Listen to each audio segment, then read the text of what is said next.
coverage, snap to Haney, throws it over the middle, intercepted, B.J.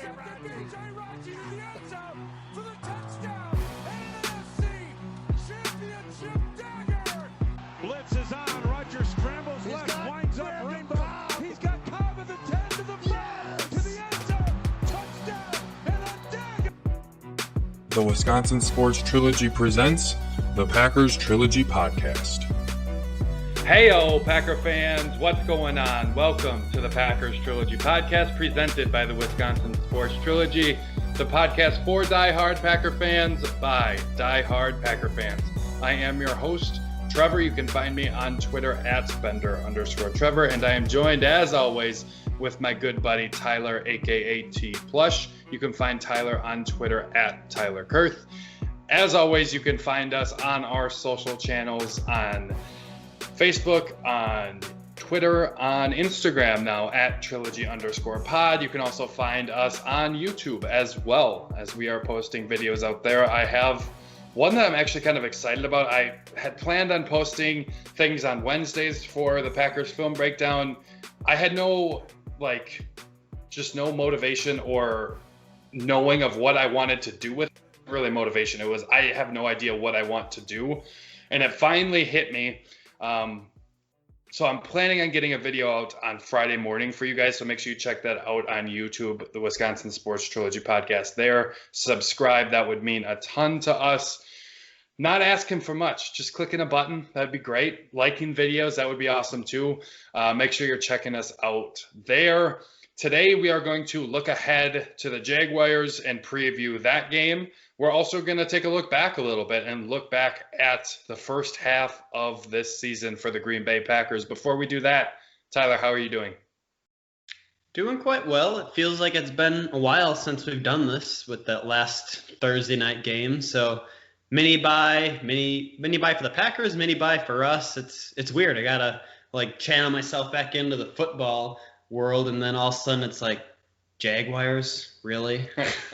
But I am excited. I mean, I love it when the Packers play at noon on Sunday. It's the best time, and I think they just moved the Packers and Colts game to prime time in 3:30 a couple weeks from now, and I'm like, really? I just hate that. So I'm excited for some noontime football this week.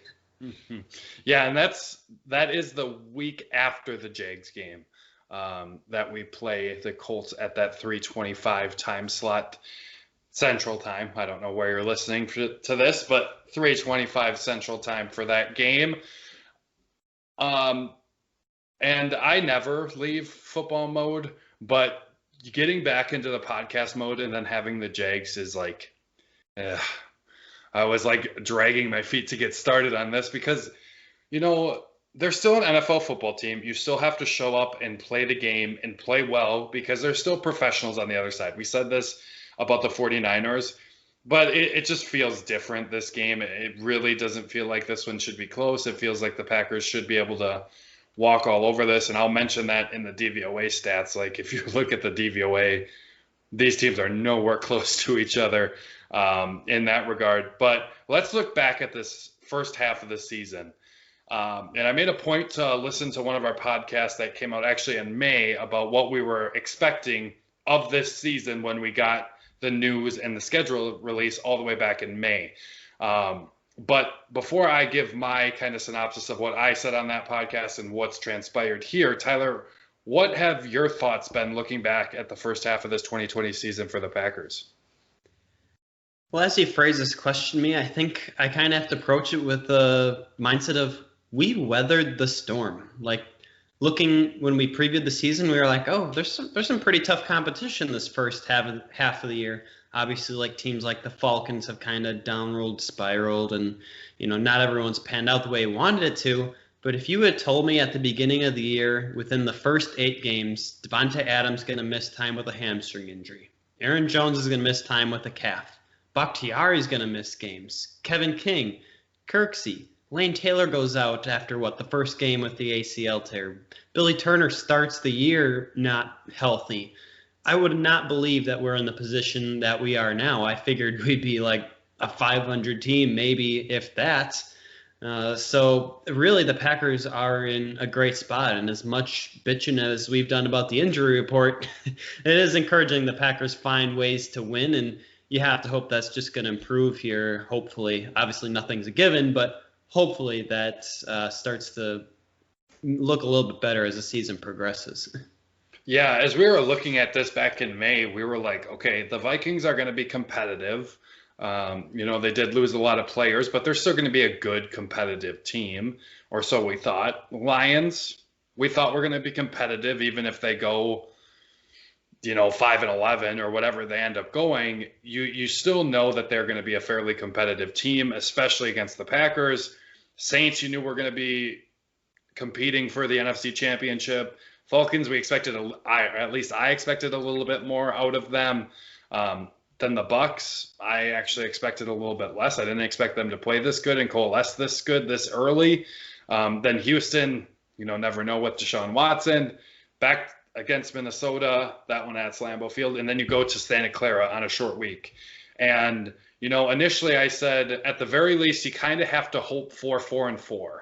And that's kind of what I was going off of. And then a little bit later in that podcast, I kind of went through what my predictions were for actual wins and losses on the schedule.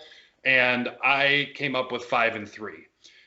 I told Tyler before we started recording, I'm a fairly optimistic Packers fan. I'm typically neutral to pretty optimistic. During games, I'm probably way down in the tubes, especially if it's going bad.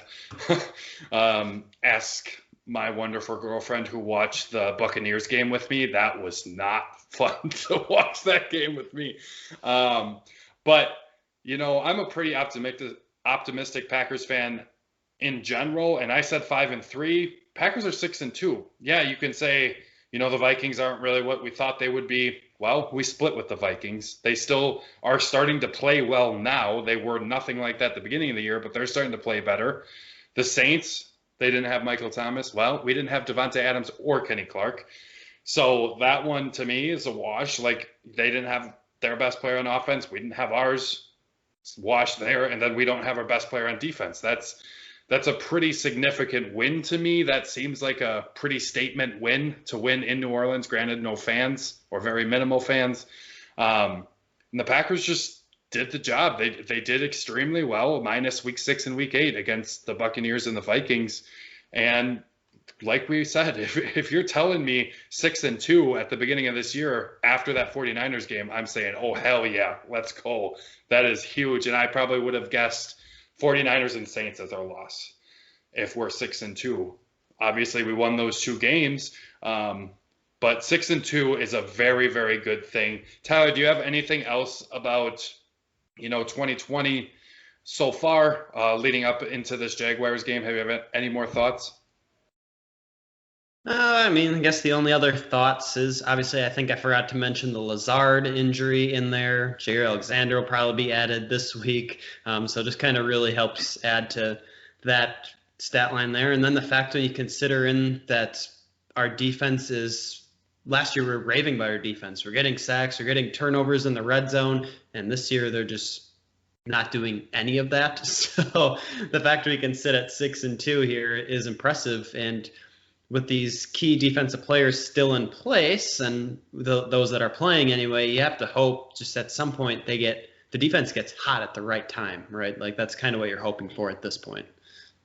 Yeah, definitely. And hopefully, it's kind of a get right game for the defense, right? Going up against this Jaguars offense, especially with their backup quarterback now, seeing that Minshew is out,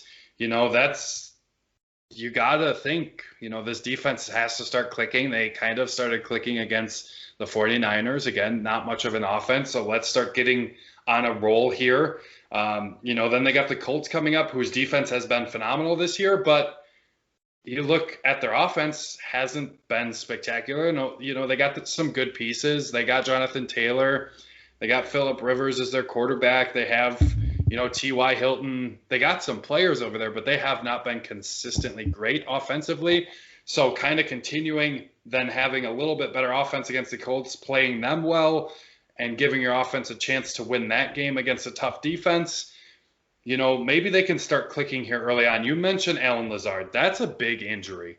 I mentioned to you before, Tyler, of if Alan Lazard had the necessary targets and catches and all that thing to qualify per Football Outsiders for DVOA, he would be number 1 in the league. That's above literally everyone in the league. He has been that good. He has a 69.8% DVOA. Of the guys that qualify, the next closest is Jefferson out of Minnesota at 54.1. So that's still 15 points difference there. That's how good Alan Lazard's been. Obviously, he's got to prove it over a larger sample size, and he's got to be healthy. But he has been that good. He has been really, really good.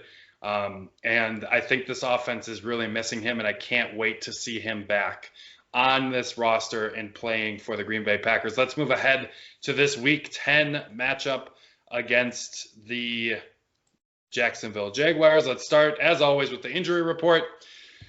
Let's start with our did not participates. Rick Wagner did not participate with a knee. Zadarius did not participate. That was non-injury related. I haven't really seen what that was about, but he is not did not participate on Wednesday's practice.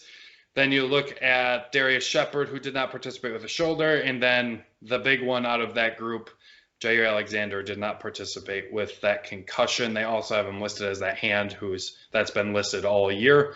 Then going to limited participants, EQ with knee injury, Vernon Scott and Will Redmond, both safeties, both with shoulders and injuries and both limited. So that's kind of funny there. Mercedes Lewis was limited. Kevin King was limited with that quad injury. And then listing our full participants, Preston Smith, John Lovett, Aaron Jones, Tyler Irvin, and the big one listed as a full participant for the first time in a while, Mr. David Bakhtiari. That is big, big news there. I'll just list off the Jacksonville injury report as well. Obviously, I mentioned Gardner Minshew already, that he is out with that hand or thumb injury. This running back, Devine Osigabo, probably butchered that. You guys are used to it. He did not participate. Brandon Linder, the offensive lineman, did not participate, but it does say hip/scheduled off day for him. Tyler Eifert, neck/scheduled off day for him. Doug Costley, the defensive tackle, concussion, did not participate. Dakota Allen, the linebacker, did not participate with an ankle injury. And the rest of their guys listed on the injury report are all listed as limited. Chris Claybooks, the cornerback, Kamali Carrara, the linebacker, Josh Jones, the safety. Yes, that Josh Jones, I think. Andrew Norwell, the offensive lineman, is listed with the calf. Laviska Shenault, the wide receiver, that I kind of wish the Packers drafted in the second round. And then Andrew Wingard, the safety, has a core muscle injury. He's listed as limited. So based on that injury report, Tyler, how does that change your thoughts about this game at all? No, not really. I don't think we've gone through an injury report for the other team with as many names as I did not recognize all year than the Jacksonville Jaguars. It's just crazy how a couple years ago they go from a team that was in the NFC Championship because of their defense, or AFC Championship, sorry, because of their defense, and now it's like Josh Jones. Hey, I recognize that name. That's just really sad. So no, it does not change my mind at all. Yeah, me either. It would have to be a very significant injury report for the Packers for that to change my mind. I just think talent-wise, it's all Packers in this one. You can go position by position, and the Packers have it all the way throughout. You look at the trenches, they got David Bakhtiari, Corey Linsley ranking as two of the best at their positions. Elton Jenkins in there. Billy Turner's been stepping up pretty well. You look at wide receiver, Devontae Adams, quarterback, Aaron Rodgers wins that easily. Running back, Aaron Jones, defensive side of the ball, it's kind of the same thing. If Jair's healthy, the cornerbacks, he wins it there for the cornerbacks. Kenny Clark, Zadarius Smith, Preston Smith, Rashawn Gary kind of win it there. I don't really know about Jacksonville's linebackers, but there's not many teams in the league we win there, but our safeties are pretty good as well. So losing one position out of however many I just listed is the talent is just better for Green Bay. Let's talk about one thing that we need to do to stop or beat this Jacksonville Jaguars team. For me, I'm going to go with let's just kind of expect the unknown with Jake Luton. Obviously, we know a few things about him. He was a 6th-round pick out of Oregon State. He has really great size. He's like 6'6", but he has terrible speed. And his RAS score from the combine here is a 2. And Trevor tells me that's like god-awful because a 7 is like, hey, you're a pretty good athlete. 8's yeah, that's damn good. And then obviously above that, you're pretty elite. So a 2 is just like, all right, could my grandmother beat him in the 40-yard dash with her motorized scooter? Maybe. I don't know. Not quite that bad. But when we go through this RAS score here, and obviously kind of mocking him a little bit, but then you just keep seeing the highlight of his touchdown run from over the last week where he spun around one of the Houston Texans defenders late in the 4th quarter. I mean, that looked pretty good and pretty legit to me. So that's kind of where I'm saying let's expect the unknown with him. And one of the knocks on him in college was he doesn't complete a ton of passes. Well, I mean, one reason for that is because he likes to push the ball downfield a lot more. In last week's game, his average depth of target was 8.5 yards. So you combine that with a pretty good receiving core, and Cole, Conley, and Chark, they're going to do some damage. And obviously Chark benefited the most from that last week with a 7-catch, 147-yard day. But he is going to show some inconsistencies in the short passing game. He lacks the footwork from what I'm reading on his combine stats here. It's a little sloppy. But, it's the Packers. So with our luck, he'll probably be hitting every short pass this week. So let's not take for granted that they're starting a 6th-round pick in this game, most likely. And just expect the unknown with him. He's probably going to do some things where you're like, whoa, he might turn some heads a little bit and be like, how did he make that play? But just rebound from that and just be able to contain him. Yeah, and something I want to kind of elaborate on there that you're talking about, this Jacksonville offensive line, they're actually pretty damn good run blocking. According to Football Outsiders, they have adjusted line yards, which is basically the amount of push an offensive line can get in the run game. They're ranked 6th. Packers, just so you know, are ranked 7th. So pretty similar in terms of run blocking and run blocking success for these offensive lines. Well, the difference is pass protection. Green Bay ranked 4th in the league, adjusted sack rate of 4.2%. The Rams have the best adjusted sack rate at 3.5, so Packers not far off there. But then you go and look at Jacksonville's pass protection for offensive line, 30th. And they have an 8.6% adjusted sack rate. League average is 6.4, so 2 points lower than that. And, you look at it and the Packers are, 4 points above them. So 2 points is pretty significant for how much they're struggling there. So definitely, I mentioned a get-right game for the defense. It's a get-right game for the guys up front. Kenny Clark, got to see something this week. Zadarius, we have to continue to see more consistent flashes because the flashes have been there, don't get me wrong. But there's been a lot of times, I think I mentioned it on one of the podcasts last week, of the flashes are still there, but the flashes are very few and far between.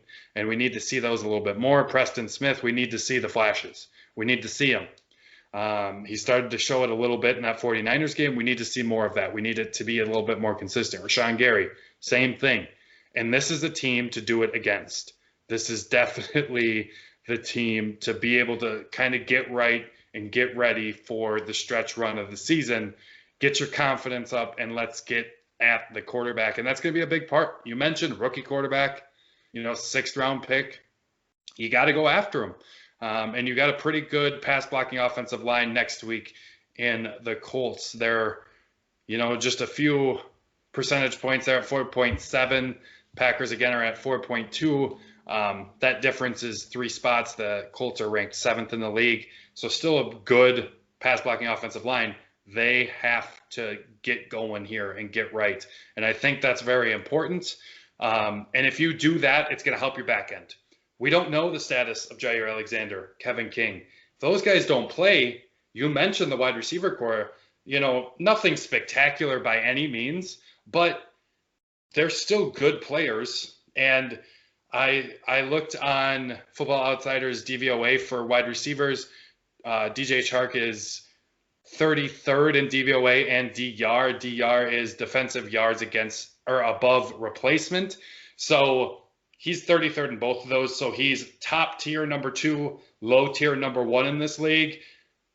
That's a good receiver. And if we don't have our top 2 corners, someone's got to step up. Josh Jackson, Chandon Sullivan, Kadar Holman, I'm looking at you guys to be able to step up. Don't let this rookie quarterback beat you. And again, a big part of that is those guys up front. 97, 55, 91, 52. Got to get at the quarterback in this one. And that's going to be a big part of this. I don't think the Jaguars are going to be able to stop us offensively. They're very bad defensively. So the defense has to show us something. They got to make stops. They're going to be the reason we win this game. And it's that combination of getting at the quarterback and preventing him to be able to get that ball deep down the field, like Tyler is mentioning. Let's talk key matchup. Tyler, you have a key matchup for us, or stat. It kind of looks like maybe both. So I'll let you take over your key stat matchup here. It is a little bit of both. I don't know how very key it is. I just kind of find it more humorous than anything.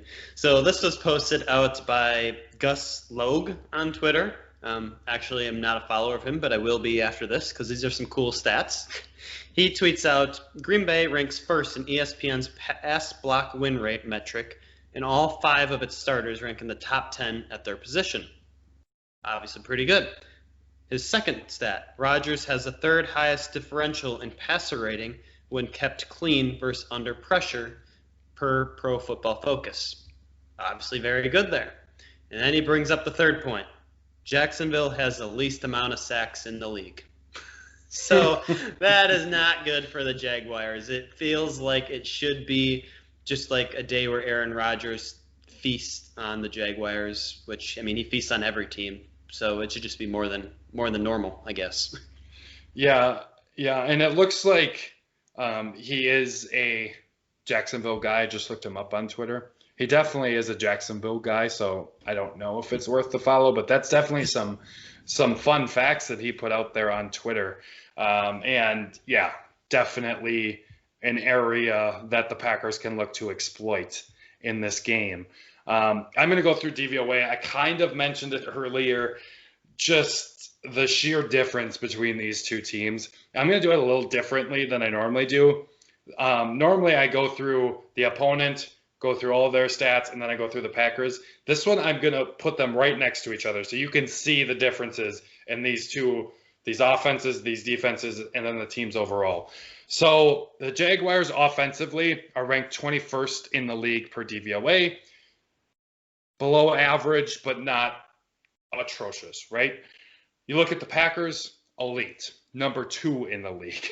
So very big difference from 21 to 2 there. Just so you know, the Packers were also 2nd last week per DVOA. They're behind the Chiefs. Stands to reason. And let's look a little bit more at the offensive side of the ball. For Jacksonville, their pass DVOA is 22nd in the league. Packers, 3rd. Another big jump there. Rush DVOA, a little bit closer, but Packers still edge them out. The Jaguars have 13th. The Packers have 9th. So all Packers offensively. Defensively, more of the same. A little bit closer, but more of the same. Defensively, the Jaguars are ranked 32nd. Terribly terrible defense this year so far per DVOA, and against the number 2 offense, that's going to be pretty tough. Packers defensively are 21st. Again, not good by any means, below average, but not atrocious like the Jaguars have been. Even though the Packers keep bumping from 22 to 29 to 21 to 30 and all over the place. So they're somewhere between terrible and pretty terrible. So breaking that down more, against the pass, Jaguars are 32nd. Aaron Rodgers is going to carve this team up. Against the pass for the Packers, they're ranked 22nd. Rush defense, 21st for the Jaguars. You think, oh, the Jaguars are going to beat out the Packers in one of them. No, the Packers rush defense is 20th in the league per DVOA. That little bit surprising, especially a couple weeks after that Dalvin Cook game. But they did play very well against a good rush offense against San Francisco, who doesn't have a lot of offensive players, but that Kyle Shanahan is good at running the football. Just straight, it doesn't matter between him and his dad. It doesn't matter who's the running back. You can put in freaking, I don't know, Hingo McCringleberry, and he'll be good. Special teams, the Jaguars are 25th, Packers 13th. They were 10th last week. Overall, Jacksonville 30th. They were 31 last week. Packers are 7th. They were 8th last week. So, like I've been mentioning, all the talent, everything is pointing Packers have this game. The Packers should pretty handily win this game. And last I knew, Vegas came out with a line of Packers by 14. So if that's not telling you anything, that they're giving the Jaguars 14 points in this one. The Packers, they have to win this game. Like, I would be utterly shocked, and don't be surprised if the Packers lose this game. Don't be surprised if there's not a podcast out Monday, because I will be all up in my feelings. Tyler, do you have anything else about stats, matchups, anything else you feel like the Packers need to do, or just anything about this game in general? I mean, you mentioned Hingle McCringleberry, but you failed to forget, like, Jackson, Flaxen, Waxon, and all these other guys I'm trying to look up quick. McCringleberry was the first one that popped in my head. Sartorius, Jefferson, Torque, Lewis. Yeah, that guy. Oh yeah. Oh yeah. This is one of my favorite. The dolphin noise guy. Yes. Oh, donkey teeth. I forgot about that guy. Oh, man. Riveting Packers content here. Yeah. But no, I don't really have anything else. I think I saw somewhere that the Jaguars are giving up like 450 yards on defense per game. So it's just gonna. I think the Packers should hit 500 this game.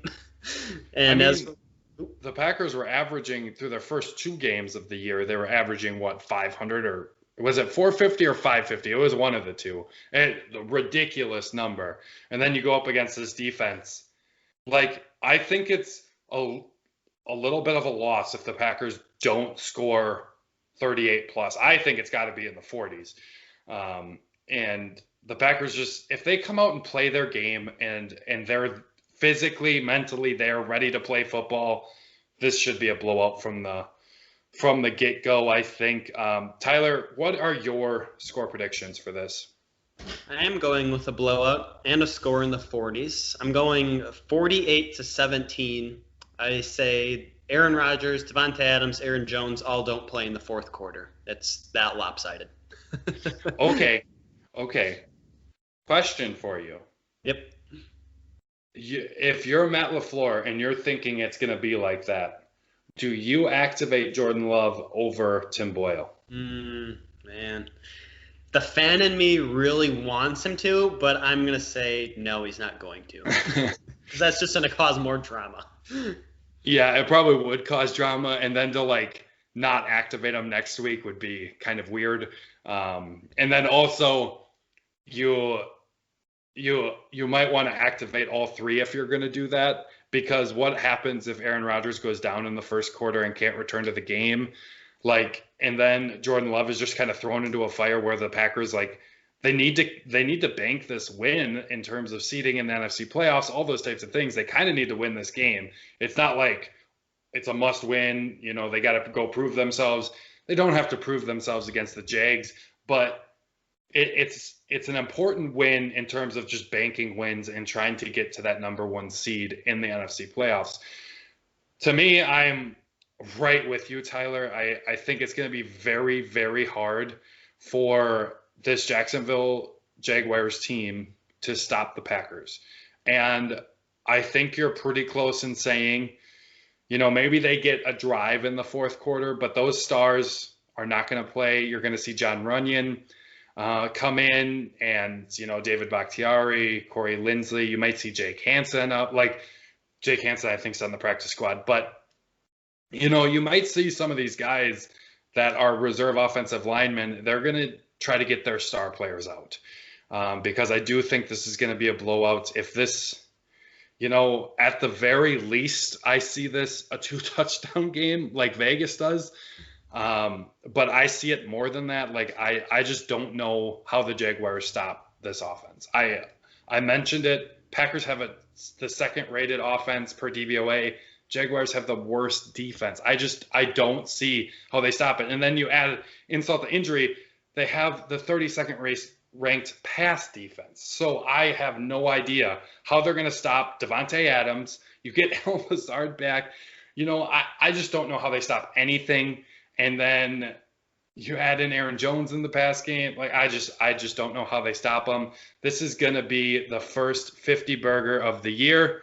52-14 Packers just absolutely. Actually, I'll do 54-21 or 52. What did I say the first time? 52? Yeah. 52-21. They give up a garbage time touchdown, as the Packers do every week, it seems like. At least that it's a blowout game. So that is our predictions. And I don't think a lot of you are going to, maybe you disagree at the amount, but I imagine all of you listening are thinking, okay, this is going to be 2.5 touchdowns, 3 touchdowns difference. Maybe you're not thinking as crazy as I am, but I just think this Packers team is immensely more talented, and they're going to go out and get the dub. That is going to be it for us this week. Again, make sure you guys are checking out our social channels. We have our Instagram is up now, and actually posting stuff. It's been up for like a year now, and I just never posted anything. We do have a Twitter and Facebook page. All of those, you can find them at trilogy_pod. And if you're going to do anything, we would really appreciate it if you follow us on your favorite listening platforms and also on YouTube. Subscribe. Again, just click the button. It would mean a lot to us. Click the like button. We would really, really appreciate it. And if you have ideas for us, what do you want us to do? Not that I have any video in the plans yet, but I intend on doing some more draft stuff. So if you want to be the first one to see that stuff, make sure you're subscribing, hitting the bell on YouTube so you can see that draft stuff when it does come out. I'm hoping late 2020, end of December-ish to early 2021, I'm going to start getting some draft stuff out in the middle of the playoffs. I'm not exactly sure how I'm going to do it, but I'm going to try to do it for you guys. Hopefully you guys will enjoy that. But until next time, go Pack Go. Trust in Jones.